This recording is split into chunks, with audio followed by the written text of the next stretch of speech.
Ako nga po pala si Rodney, 30 anyos, at nakatira dito sa Quezon City. Ilang beses na rin po ako nga nagtangka na sumulat sa inyo. Pero di ko pa noon alam kung paano ko bubuuin ang aking kwento. Pero ngayon, talagang ibinuhos ko na lahat ng damdamin ko sa sulat kong ito para ibahagi sa lahat ang aking istorya. May kinakasama po ako ngayon. Chelsea ang pangalan niya. Nagkakilala kami sa una kong pinagtatrabahuan at naging magkasintahan kami. Nang umabot sa 4 na taon, ang relasyon namin ay hindi inaasahang biyaya ang dumating sa amin. Nabuntis ko siya. Pareho naming hindi inasahan ang bata pero dahil nandyan na rin lang, tinanggap na lang namin pareho. Isa pa, lahat naman ng baby ay biyaya mula kay Lord. Nang mabuntis nga si Chelsea ay saka namin napag-isipan na mag-live-in na. Kaya naman namin pareho na magtaguyod ng sariling pamilya. Lumipas pa ang 4 na taon ay nadagdagan pa ng isa ang anak namin ni Chelsea. At masasabi kong masaya ang aking buhay pamilya. Rodney, di ka pa uwi? Maya-maya siguro Mike, may tatapusin pa akong report eh. Kailangan na raw ni Ma'am Mirna bukas ng umaga. Ano ka ba? Valentine's na Valentine's oh. Di ba kayo magde-date ni Chelsea mo? Magde-date naman, pero hindi kami sa labas magde-date eh. Iwas traffic at hassle sa dami ng mga nagde-date ngayon sa restaurant. Tsaka alam mo na, mas tipid sa bahay. Ganun? Eh ano naman gagawin nyo sa bahay? Alam mo na rin yun pre. Iba ka talaga, Rodney. Ako pa. Saka alam mo na, kailangan maghipit ng sinturon eh. 2 na ang chikiting namin ni Chelsea, kaya naiintindihan naman niya kung hindi kami magse-celebrate ngayon sa mamahaling kainan. Sa bagay, mas mabuti nga na maging practical. Ako, sinabi mo pa. Pag talaga may anak ka na, nag-iba ang priority mo. Dati, puro ako waldas ng pera sa alak at bisyo. Ngayon, ang sahod namin ni Chelsea, panggatas, pang-diaper ng mga bata. Lalo na kapag kailangan na mag-aral ng mga bata. Tuition fee pa. Oo nga eh. Tsaka, dagdag gastusin ulit. Pero ayos lang naman. Para naman kay Chelsea at sa mga anak namin, kaya ako nagsisikap sa trabaho. Ba? Swerte pa lang misis si Chelsea eh. Teka pare, matanong ko lang. Ilang taon na nga ulit kayong kasal? Hindi kami kasal. Talaga ba? Live-in lang kami. Ganun. Ilang taon na kayo nagsasama? 4 years na rin siguro, pero bago kami naging mag-live-in partner, mga 4 years na rin kaming naging magkasintahan. Tagal na rin pala ng relasyon nyo, no? Oo, pre, tsaka mahal na mahal ko yan. Oo, yun naman pala eh. Bakit hindi pa kayo magpakasal? Kasal? Tapos, parang hindi uso yun. Uy, anong hindi uso? Sira ulo ka ba? Ang sa amin lang naman kasi pare, parang hindi naman namin makita pareho ni Chelsea yung pangangailangan para magpakasal. Kontento naman kami na magkasama kami sa iisang bubong kasama yung mga anak namin. Para na rin kaming pamilya, di ba? Oo nga, para kayong pamilya. Pero mas maganda siguro kung gawin nyo ng formal yung pagsasama nyo, di ba? Kaya mo ba nung magiging legal kayo? Wala pa sa isip namin yung magpakasal. Hindi pa naman namin din napag-uusapan eh. Tsaka sa dami ng gastos ngayon, uunahin pa ba namin magpakasal nagsasama naman na kami. Okay, kung yun ang gusto mo. Pero pare, pag kinasal kayo, sabihan mo ako ha. Ako best man. Loka talaga. Sige. Hi! Oh, nandito na pala si Chelsea. Sige ha, wala na ako sa inyo ha. Sundin ko pa si misis ko sa opisina eh. Sige pare, ingat ka. Enjoy! Hi, honey. Han, anong ginagawa mo dito? Buti nakapasok ko sa opisina namin. Kilala naman kasi ako ng girl niyo, kaya pinapasok na niya ako. Bakit ka pa nagpunta dito? Sinusundo na kita. Sundo? Basta may sorpresa ako sa'yo. Tsaka itigil mo na yung trabaho, ipagpabukas mo na yan. Tara na, alis tayo. Pero kasi... Please. Valentine's na Valentine's, mag-uoti ka. Tara na. May intindihan naman ng boss mo yan kung di mo pa natapos. Sige na, tara na. Yay! Tara na, may sorpresa ako sa'yo. Akala ko ba hindi tayo magde-date sa labas ngayong Valentine's? Naisip ko, minsan na nga lang tayo mag-date. Pati ba naman Valentine's, palalampasin pa natin. Saka ayaw mo nito, tayo lang dalawa, wala yung mga bata. Sabagay. Pero Han, bilib ako sa'yo. Nakapagpa-reserve ka ng table natin. Siyempre, ako pa ba? Happy Valentine's, Han. Happy Valentine's din, Han. Cheers. Ha, nakalain mo yun? Di ako makapaniwala na aabot na tayo ng 8 years, no? Parang kailan lang, nililigawan mo pa ako. Pero ngayon, eto na tayo, may dalawa na tayong anak. Oo nga parang ang bilis ng oras kapag kasama mo yung taong mahal mo. Alam mo yun, yung taong nakakapagpasaya sa'yo. Sana magtagal pa tayo, no? Oo naman, Han. Magtatagal pa tayo. May dalawa na kaya tayong anak. May makakapagpahiwalay pa ba sa atin? Han? Ano kasi? Ano yun? May problema ba, Han? Wala naman. Ano lang kasi, kanina sa opisina nyo, narinig ko yung usapan nyo ni Mike tungkol sa kasal. Kasal? Napag-usapan nga namin yun kanina. Bakit mo naman nabanggit? Ano kasi, gaya nga ng nasabi ko kanina, 8 years na rin tayong magkarelasyon. Tapos 4 na taon tayong nagsasama at may 2 na tayong anak. Oo nga. At sa tagal na natin magka-live-in, napansin ko lang na hindi pa natin pinag-uusapan ang tungkol sa atin. Kung may plano ba tayo sa future? Ano bang ibig mo sabihin, Han? Rodney, mahal kita. At sigurado na ako na ikaw ang gusto kong makasama habang buhay. Pangarap ko na magkaroon at bumuo ng isang pamilya kasama ka. Oo nga magkasama naman na tayo. May pamilya na tayo. Natupad na yung pangarap natin, di ba? Pero kasi, Han, para kasing tingin ko may kulang pa rin eh. Magkasama nga tayo, pero hindi naman tayo mag-asawa. At gaya nga ng sabi ni Mike, gusto ko sanang maging legal ang pagsasama natin. Teka, sandali. Gusto mo bang sabihin na gusto mo magpakasal tayo? Oo. Chelsea naman. Bakit pa? Diba, magka-live-in naman na tayo Sinusuportahan naman kita. Kulang pa ba yun? Ang akin lang, gusto ko lang malaman kung sa punto bang to ng relasyon natin, may plano ka na para sa atin. Kung saan ba tutungo tong relasyon natin? Nakikita mo bang sarili mo na ikakasal ka sa akin balang araw? Yun lang naman yung gusto kong malaman Kasi sa totoo lang, hindi ako kontento sa live-in lang. Gusto kong legal kong matawag na asawa kita, na mag-asawa tayo. Hindi, pero... Ano bang pumipigil sa'yo, ha? Hindi. Sorry, Han, kasi hindi pa ako handa na magpakasal tayo. Ano? Rodney naman, sa tagal na natin nagsasama, hindi ka pa handa? Bakit hindi ka pa ba sigurado sa akin, ha? Hindi naman sa ganun. Kaya lang kasi... Kaya lang kasi ano, ha? Ano? O bakit hindi ka makapagsalita? Tama ba ako? Hindi ka pa sigurado sa akin? Han, please. Pwede ba hayaan mo muna akong makapag-isip? Ha? Hindi naman kasi simpleng bagay yung hinihingi mo Gusto mo makapag-isip ka? Ha? Sige, maiwan muna kita na makapag-isip ka. Teka. Chelsea, teka lang! Chelsea!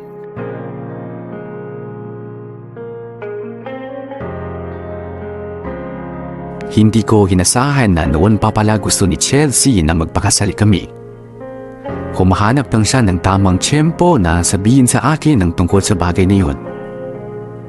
Pero ang totoo niyan, matagal ko nang napapansin na parang may gustong sabihin sa akin si Chelsea noon pa. Na noon pa pala siya nagpaparinig o nagpaparamdam ng tungkol sa kasal, pero hindi ko lang masyadong pinapansin noon. Pero ang totoo niyan, sinadya ko talagang hindi pansinin ang mga pagpapahaging noon ni Chelsea. Pilit akong nagbini-binihan. Pero ngayon, wala na akong kawala. Diretsahan na akong tinanong ni Chelsea. At hindi ko pa rin kayang magdesisyon.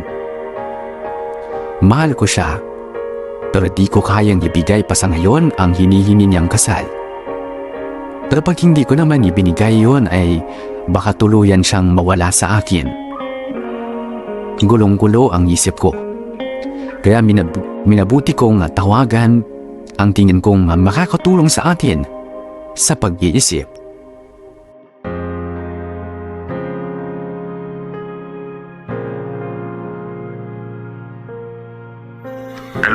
Hello pa. Rodney, anak, kumusta? Ayos lang pa, kayo po. Okay na naman din kami dito ng mama mo. Ba't ka napatawag? May kailangan ka ba? Eh, Papa, ano kasi, pwede ba ako magtanong sa inyo? Kakatanong mo lang eh. Sa ano bang klaseng tanong yan? Tatay mo ako, malamang pwede mo akong tanungin. Ano kasi pa? Teka, bakit parang balisang-balisa yung boses mo? May problema ka ba? Oo pa eh, nag-aaway kami ni Chelsea noong isang gabi. Sus, normal lang naman sa mag-asawang mag-away. Ano pa ba? Parang hindi mo naman kami narinig ng mama mo noon nung nag-aaway kami. Pay, yun nga yung pinag-awayan namin eh, para kay Chelsea. Hindi kami ganap na mag-asawa kasi iba nga hindi kami kasal. Oh, gusto niyo magpakasal na kayo? Oo pa eh, at saka yun nga, kaya kami nagtalo kasi sabi ko hindi pa ako handa. Rodney, alam mo na kahit ikaw ang anak ko, mas naiintindihan ko si Chelsea kung bakit siya nagalit sa'yo. Pa naman hindi ba dapat kinakampihan niyo ako? Ang tagal nyo na magkalipin, anak. Karapatan ng isa man sa inyo ni Chelsea na humingi ng kasal. May mga anak na nga kayo, ano pa bang pumipigil sa'yo, ha? Bakit ba hindi ka pa handa? Oh, ano pa bang kailangan mong paghandaan? Yung gasto sa kasal? Pwede namang wish na lang una. Hindi yun pa eh. Alam mo sa totoo lang kung bakit natatakot ako magpakasal. Kasi baka matulad lang kami ni Chelsea sa ibang mag-asawa. Na kahit ang tagal nang magkasama, tapos kasal, nauuwi rin naman sa hiwalayan. Meron ding mag-live-in na tapos okay naman. Pero nung naisipang magpakasal, doon na. Yung diba, nagka-problema na. Yung iba nga nahihirapang magpaanal eh. Oh, paano pag ganun din yung sapitin namin? O, di pareho kami mahirapan. Ayun, hindi lumabas din yung totoo. Pa, sa inyo ko lang sinabi yung totoong dahilan kaya sana huwag kayong maingay. Kaya ayaw mong pakasalan si Chelsea para pag ayawan na, madali kang makakala sa kanya, ganun ba? Pa, hindi lang naman ako. Pati rin naman si Chelsea. Pero gusto kang pakasalan ng girlfriend mo. Ibig sabihin, sigurado na siya sa'yo at ikaw ang gusto niyang makasama habang buhay. O ikaw ba, hindi mo ba mahal si Chelsea? Ano ba naman klaseng tanong yan? Pa, syempre mahal ko. Ayun naman pala eh. Kung mahal mo siya, kaya mo dapat ibigay sa kanya lahat ng hinihingi niya. At ang hinihingi niya sa'yo ngayon, ang habang buhay na kapiling ka. Hirap bang ibigay sa kanya yon? Pero pa, kasi... Anak, alam ko mahirap mag-asawa. Malaking responsibilidad ang magpakasal. Pero isipin mo, kami ng mama mo, hanggang ngayon magkasama pa rin naman kami, di ba? Kahit na lagi kami nag-aaway noon, kami pa rin ang magkasama ng mama mo. Anak, na kaya namin ng mama mo. Kakayanin niyo rin ni Chelsea. Pa, ano bang sikreto nyo ni mama? Bet nagtagal kayo? Sekreto namin, magpakatatag lang na kahit anong problema nang dumaan, malalagpasan namin. Isa pa, sagrado para sa amin ang kasal. Sige pa, salamat sa pakikinig sa akin ha. Layo, anak kita. Yan na. Chelsea, pwede ba tayong mag-usap? Ano yun? Bilisan mo at ipagtitipla ko pa ng gatas sa mga bata at patutulugin. Galit ka pa rin ba sa akin? Galit? Hindi ah. Bakit naman ako magagalit sa'yo? Please naman ako, sabi mo naman ako na matino. Hindi ko na kasi matiis na ilang araw ka nang galit sa akin eh. Kinakausap naman kita. Pero hindi naman matino. Kaya pakiusap, pakinggan mo naman ako ngayon. Pwede ba? Ano ba kasi yun? Yung tungkol sa sinabi mo sa akin nung isang gabi. Yung tungkol sa pagpapakasal.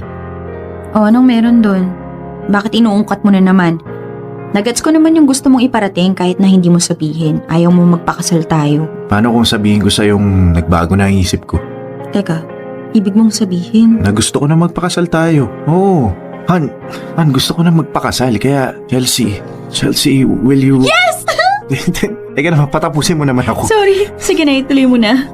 Chelsea, will you marry... Oo na nga, Rodney. Oo na. Kahit nung hindi ka pa nagtatanong, gusto ko na magpakasal sa'yo. Ikaw talaga. Ang tagal ko kayang hinintay ito. At sa wakas dumating na rin. Masaya ka ba? Sobrang sayahan. Kung alam mo lang. I love you, Han. I love you too. Mula nang mag-propose ako kay Chelsea ay sinimulan na rin namin ang paghahanda para sa kasal namin. Kita ko ang excitement sa mukha niya nang minsang nagpunta kami sa wedding expo para maghanap ng mga supplier sa kasal namin. Mabuti ngang desisyon na tawagan ko ang papa ko. Dahil sa mga sinabi niya sa akin ay mas naliwanagan ako sa aking pag-iisip. Kaya kahit na may konting kaba pa ako, niyaya ko nang magpakasal si Chelsea.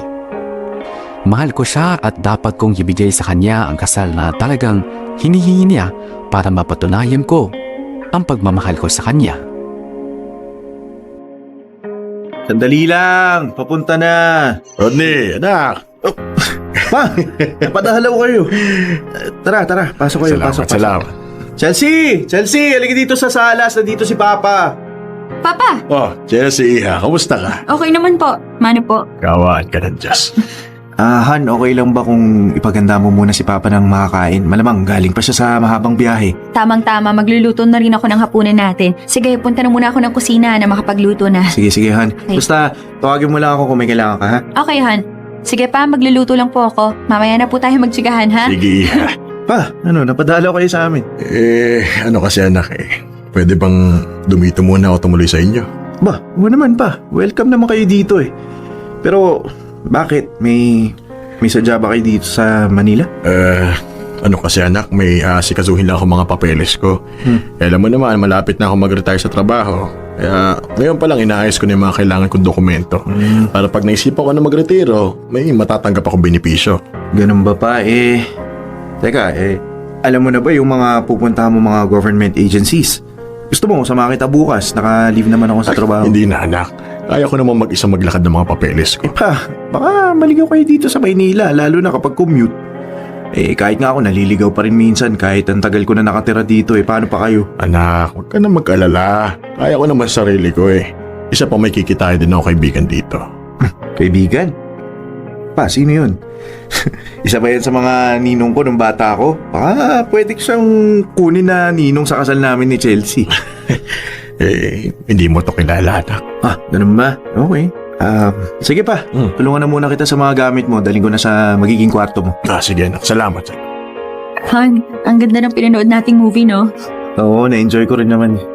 Buti nagawa ulit natin to. Tagal na rin natin hindi nagde-date, Ganun ba? Sorry naman, Han. Busy lang ako sa trabaho. O ba, hindi kita kinukonsensya, no? Masaya lang ako na nakagala rin tayo ng tayong dalawa lang. Hayaan mo, pagplansyado na lahat ng wedding preparations, magagawa ulit natin to. Oo naman, Chelsea. Dadalasan ko rin ang pag-aya ng date sa'yo para hindi nagdadamdam ang Mrs. soon to be Mrs. ko. Ikaw talaga. Teka, Rodney, papa mo ba yung naka-blue na t-shirt?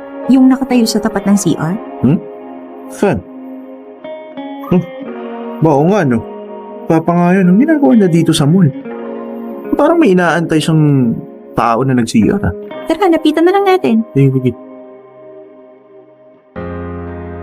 Pa!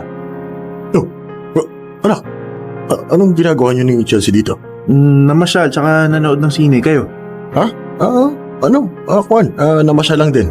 Alam niyo na, nabagot sa bahay niyo, kaya naisip kong maglibang muna sa mall. May kasama kayo? Kasama? Wala, anak. Ano ka ba? Ganun po ba? Eh di, sumama na po kayo sa amin ni Rodney. Maghahanap na po kami ng makakainan dito sa mall. Ha? Kwan, baka hindi na. Baka makaistorbo lang ako sa date ninyo. Ha? Anong istorbo? Sige na pa, sumama ka na sa amin magapunan dito sa mall. Hindi na. Kasi may pupuntahan pa ako Mamaya na natin puntahan yan. Sasamahan ka namin ni Chelsea. Kain na muna tayo. Hindi na, Rodney. Kasi may... Roberto, mahal. Sorry natagalan ako sa CR haba kasi ng pili. Pa, sino po tong babaeng kasama nyo? anak, si Gail, kaibigan ko. Kaibigan? Pero mahal yung tawag niya sa inyo. Sige na anak, saka na tayo mag-usap. Mauna na kami sa inyo ha. Tara na, Gail. Pa, bumalik kayo dito, Papa!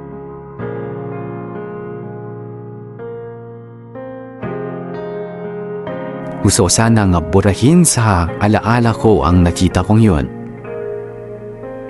Gusto kong isipin na guni-guni o panaginip ko lang ang nakita ng dalawang mata ko. Pero hindi. Dahil hindi sila o hindi isang panaginip lang ang nakita kong may ibang babae si Papa.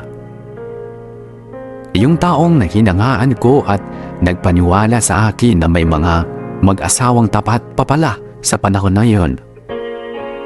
Yung taong dahilan kung bakit naniwala akong may nagtatagal na pag-iibigan. Ang siya din palang wawasak sa paniniwala kong yun. At isa pa, bilang anak. nasasaktan ako dahil nakita kong nagloloko ang papa ko nang walang kalam-alam ang mama ko. Hindi ko alam kung dapat ba akong magsumbong sa mama ko o hayaan ko na lang ang papa ko.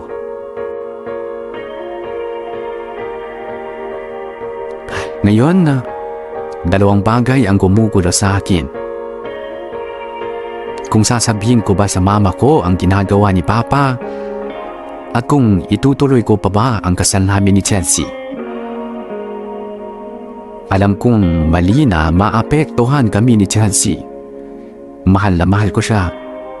Pero hindi ko alam bakit may biglang nabuong takot sa puso ko. Sa paglipas ng mga araw ay di ko kinibo ang papa ko. Galit ako sa ginawa niyang panluloko kay mama pero parang hindi man lang siya nakakaramdam ng pagkakonsensya. Hinihintay ko na siya ang kumausap sa akin at ipaliwanag ang sarili niya. Pero kahit siya ay di din ako kinakausap. Kaya nang di ko na matagalan ang di namin pagkikibuan, ay ako na ang nagkusang kumprontahin siya. Pa, pwede po ba tayo mag-usap? Oo naman anak. Tungkol saan ba? Tungkol pa ba saan? Hindi sa babae niyo. Anak naman, huwag mo naman akong pinagtataasan ng bosa. Pa, paano hindi kita pagtataasan ng boses? Ano gusto niyong gawin ko? Matuwa ako na malaman kung may iba kayong babae? Na niloloko niyo si mama? Anak, huwag naman masyadong pasigaw. Baka marinig ka ng mga kapitbahay niyo, hindi ka ba nahihiya? Pa, ikaw dapat ang magtanong niyan sa sarili mo. Hindi ka ba nahihiya? Ba, kailan pa kayo ng babae mo, ha? Gano'n na kayo katagal ng kalaguyo mo? Rodney, naalala mo pa ba nung dinala kita sa karnabal nung bata ka pa? Nung mga 6 na taong gulang ka pa lang. Naalala mo ba yon? Gano'n na kayo katagal? Hindi. 3 taon pa lang kami ni Gail. Lang? 3 taon pa lang kayo? Wow! Wow pa, ha? At anong kinalaman ng pagdala mo sa akin sa karnabal nung bata pa ako, ha? Wala naman. Gusto ko lang maalala mo na naging mabuting tatay ako sa'yo. At maalala mo yung magagandang pinagsamahan natin. Ayos ba, anak? Pa, hindi ako nagbibiro. Pwede ba umayos kayo? Ano pa gusto mong malaman? Kung paano pumasok si Gail sa buhay ko? Hindi. Kung bakit hinayaan yung pumasok si Gail sa buhay nyo. Pa, ang tagal nyo ng kasal ni Mama. Alam niyo ba na bilib ako sa inyo kasi parang ang perpekto ng relasyon nyo ni Mama. Tapos ang tagal-tagal nyo na. Bakit ngayon ka pa bumigay kung kailan may edad na kayo pa? Ano yan? Bakit ngayon lang? Anak, kahit may edad na ako, kaya ko pa rin magmahal. Rodney, ano magagawa ko kung bigla na lang tumibok yung puso ko at nagmahal? Kaso ang problema nga lang, in love ako sa 2 magkaibang babae. Si Mama ba isa dyan? Malamang anak, ano ba yung pinagsasasabi mo? Mama mo ang first love ko, hindi mawawala sa puso ko yon.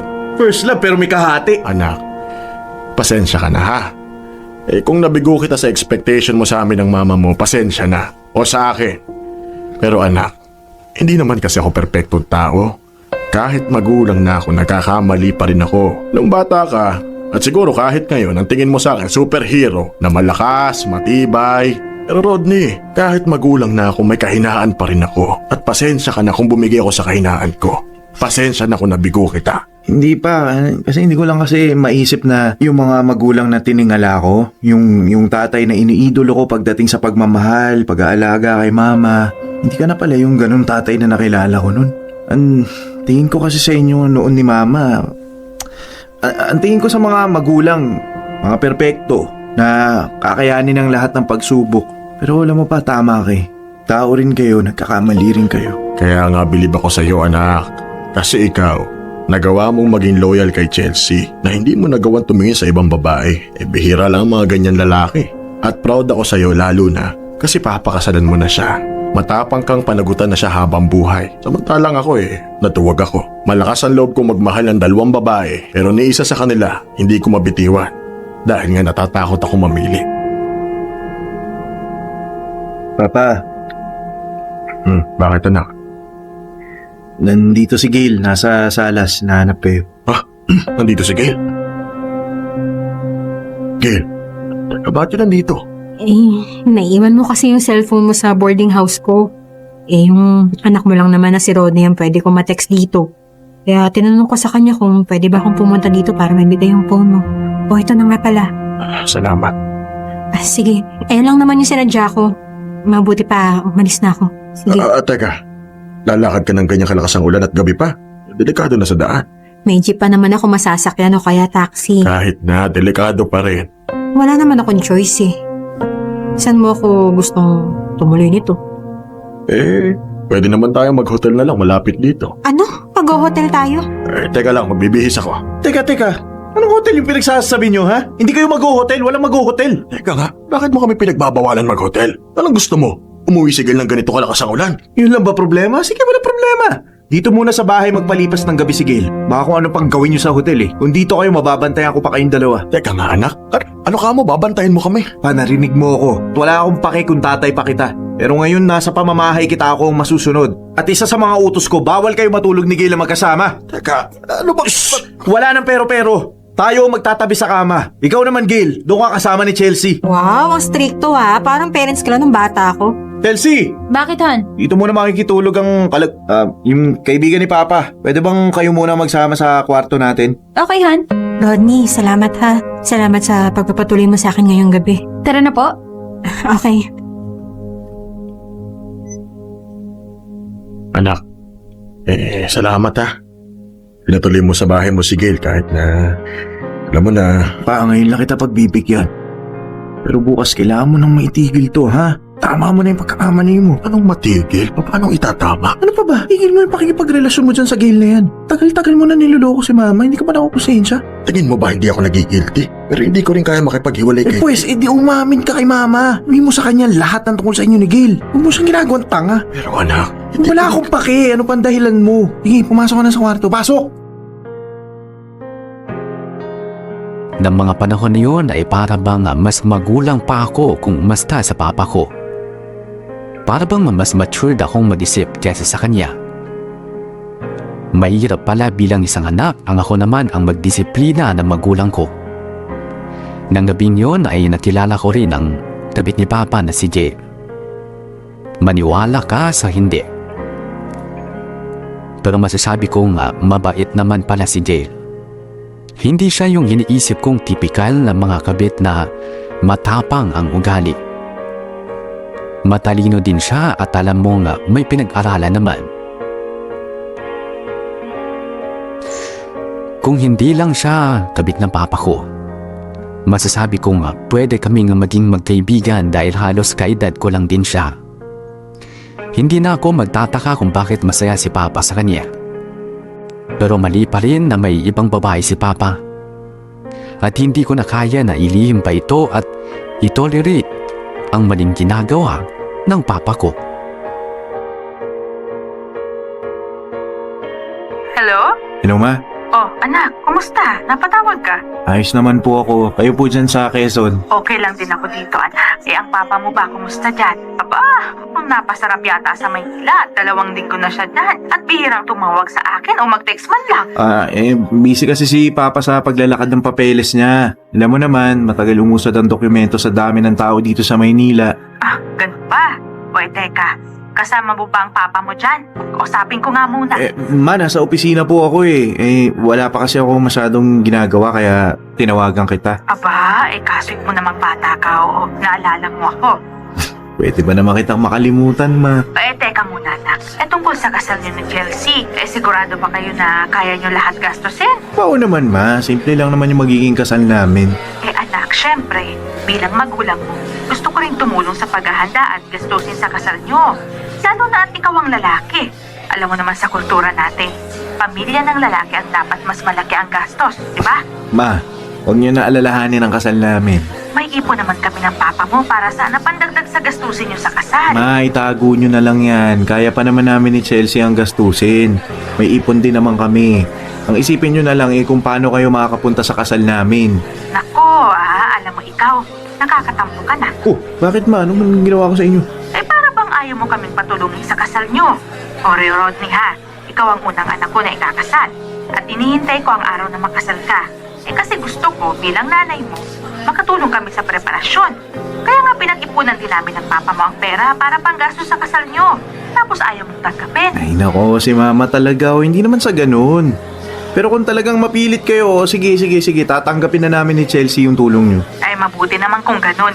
Salamat, ma. Ay teka, kaya ka ba tumawag para mangumusta lang? Ano kasi ma, may sasabihin din sana ako sa inyo. O ano naman yun? Tungkol kay Papa.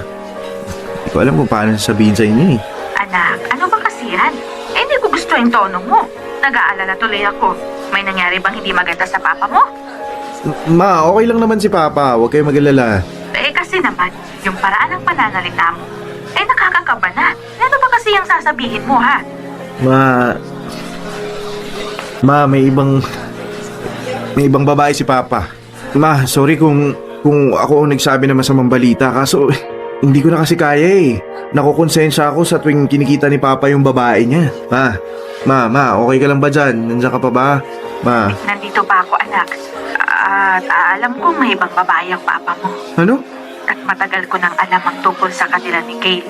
Teka. Paano nyo nalaman, ma? Sinabi sa inyo ni Papa? Nagpapatawa ka ba? Papa mo, aamin na may kalaguyo siya. Walang kriminal na umaako ng nagawa niyang krimen, no? Hindi, pero paano nyo nalaman? Anak, hindi marunong magsinungaling ang papa mo. Alam ko agad kapag may tinatago siya sa akin o nililihim. At yung pagpunta niya dyan sa Maynila, alam ko naman na hindi talaga siya maglalakad ng papeles. Alam kong dyan sila magkikita nung Kate. Ang hindi alam ng papa mo, matagal ko nang alam ang sikreto niya. Kung matagal nyo na palang alam, ba't parang hindi kayo galit? Nung una kong nalaman, syempre nagalit ako. Oh. Gusto kong sabunutan yung babae niya. Diba? Gusto kong magsasampalin, ganon. At yung papa, gusto ko nang saksakin. Ang sakit eh. Ang sakit na malaman Oh. na may ibang papa mo. Pero pinakalma ko ang sarili ko. Kilala mo ako, anak. Matiisin ako. At hindi ko ginawa yung mga naiisip ko noon. Kinimkim ko lahat ng sama ng loob ko. At hindi ko sinabi sa papa mo ang alam ko. Ma, paano nyo naman nagagawa yan? Paano kayo nagkukunwari sa harap ni Papa? Paano mo siya natitiis na kasama kahit alam mo may iba siya? Mahal ko ang papa mo, anak. Tsaka matanda na kami at ang dami nang nangyari sa pagsasama namin. Ngayon pa ba ako bibitaw? Ngayon pa ba kami maghihiwalay? Hindi, pero ma kasi, hindi naman tama yung ginagawa ni Papa. Alam ko, anak. Alam ko. Hindi ako tanga. Pero kahit na ganyan ang papa mo, masaya naman ako kahit pa paano. Naalala mo noon, nung bata ka pa, palagi kami nag-aaway ng papa mo. Ang dami naming pagtatalo. Ang dami naming hindi pinagkakasunduan. Para bang walang nakakapagpasaya sa kanya. Pero ngayon, mula nang dumating sa buhay niya si Gay, naging masaya siya. Ngayon ko lang siya nakita naging sobrang saya. Ganon. Pero ma, paano ka? Paano yung sarili mo kasiyahan? Ako, alam mo anak, sa maniwala ka o sa hindi, ayos lang sa akin na may ibang papa mo. Paano yun? Nababaliw ka na ba? Rodney, makinig ka nga muna sa akin. Oo, alam ko. Kung perpekto lang ang buhay, walang ibang babae at papa mo. Pero alam mo ba, mula nang dumating sa buhay niya ang kirida niyang yun, napansin ko na nakukonsensya naman siya kapag magkasama kami. Kaya lagi niya akong nireregaluhan, binibigyan ng bulaklak. Pambayad pa sa kasalanan niya. Mula na nagkaroon siya ng ibang babae, naging mas sweet siya sa akin kesa dati. Hindi ako makapaniwala na ganyan. Ang hirap talagang paniwalaan pero ganyan ang nangyayari. At ang importante naman, hindi na ako inaaway ng papa mo. Nag-aaway. Ako pa rin naman yung inuwi niya sa gabi at mahal pa rin naman niya ako. Alis lang naman sa akin na may kahati ako. Ako pa rin naman ang legal na asawa eh. Wait lang, so dapat ba ako maging masaya para sa inyo ni Papa? Kung ako kontento na sa ako, ikaw din sana Ganun din.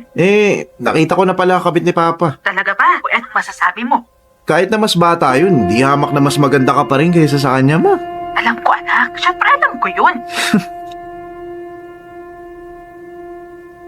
Hindi ko inasahan na matatanggap lang ng ganon ni Mama ang panluloko ni Papa. Naayos lang sa kanya na may ibang babae si Papa. Na may kahati siya sa puso ni Papa. Basta sa huli, sa kanya pa rin ang Papa ko. Pero kilala ko ang Mama ko. Alam kong hirap din siyang itago kay Papa na alam na niya dati pa ang pangangaliwa ni Papa. Pero matiisin si Mama. Kaya niyang magtiis at magpakamartir para lang sa pagmamahal. Kahit na ang relasyon nila ay parang isang nabasag na baso. Napilit didikit ang mga pira-pirasong bubog, mabuo lang ang baso. Mabuo man ito at madikit, kita pa rin ang mga lama. Muli, nakaramdam ako ng takot. Kung sa edad ng mga magulang ko ay nagawa pa ng papa ko na manloko na dahilan ng pagkakalamat ng relasyon nila ni Mama, paano pa akong bata pa lang? Hindi ko kayang matali sa relasyon na Sa hinaharap ay makuhi din ang salukuhan at paghihiwalay. At muli akong nagkaroon ng pagdududa sa amin ni Chelsea. Han, Uy, Han, nandito ka pala.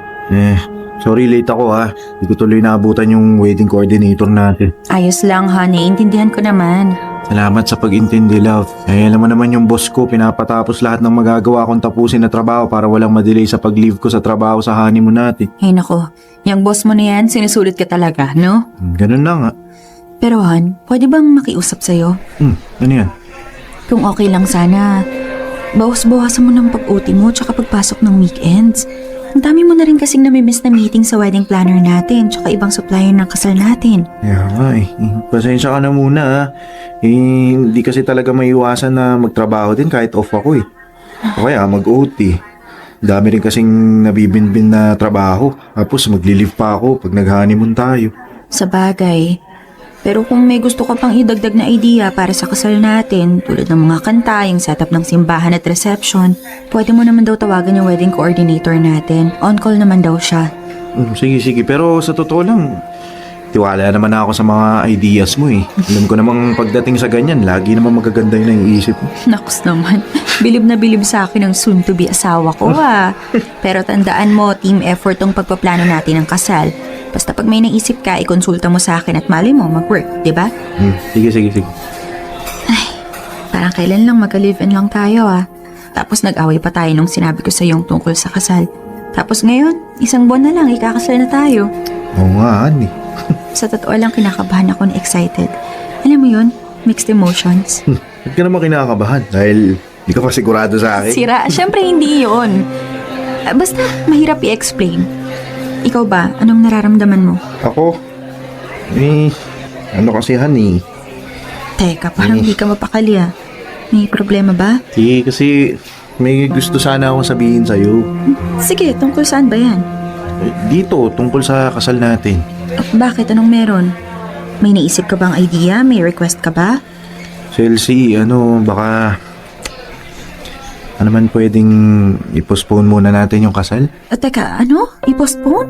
Bakit? Kung issue mo ang gastos, wag ka mag-alala. Papautangin naman tayo ng mga magulang ko Pati nga mga magulang mo na nga ako natutulong din sa gastusin, di ba? Tsaka nakasetup na halos lahat. Hindi na tayo pwedeng umatras. Hindi naman sa gastos yung pinoproblema ko. Ano? Chelsea, akala ko nung niyaya kitang magpakasal, handa na akong makasama ka. Pero kasi habang tumatagal, doon ko lalong naiisip na hindi pa pala talaga ako handa. Teka, ano ba yung pinagsasabi mo? I'm sorry, Han. Hindi ko pa kayang pakasalan ka.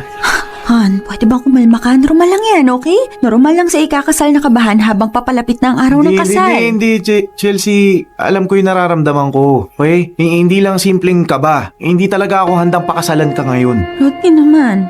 Ngayon ka pa ba atras kung kailan malapit ng kasal natin? Ano bang pumasok dyan sa isip mo at nabahagang buntot mo, ha? Dahil ayokong matulad sa mga magulang ko. Anong sabi mo? Alam mo naman yung nangyari kay Papa, di ba? Yung akala ko perfect yung relasyon nila ng magulang ko. Yung pala, may lamat din. Natatakot ako na baka maging ganun din tayo na maghanap yung isa sa atin ng iba kapag nawala yung pagmamahal. Han, huwag mo namang isipin yan, Hindi tayo matutulad sa mga magulang mo, okay? Hindi ikaw ang papa mo. Magkaiba kayo at iba tayo sa kanila. Kakayanin natin kung anong mga harapin nating problema, okay? Matututo tayo sa pagkakamali nila. Han, please, konti na lang. Kakasal na tayo. Huwag ka namang ganyan. Yun na nga Diba? Paano pagkasal na tayo?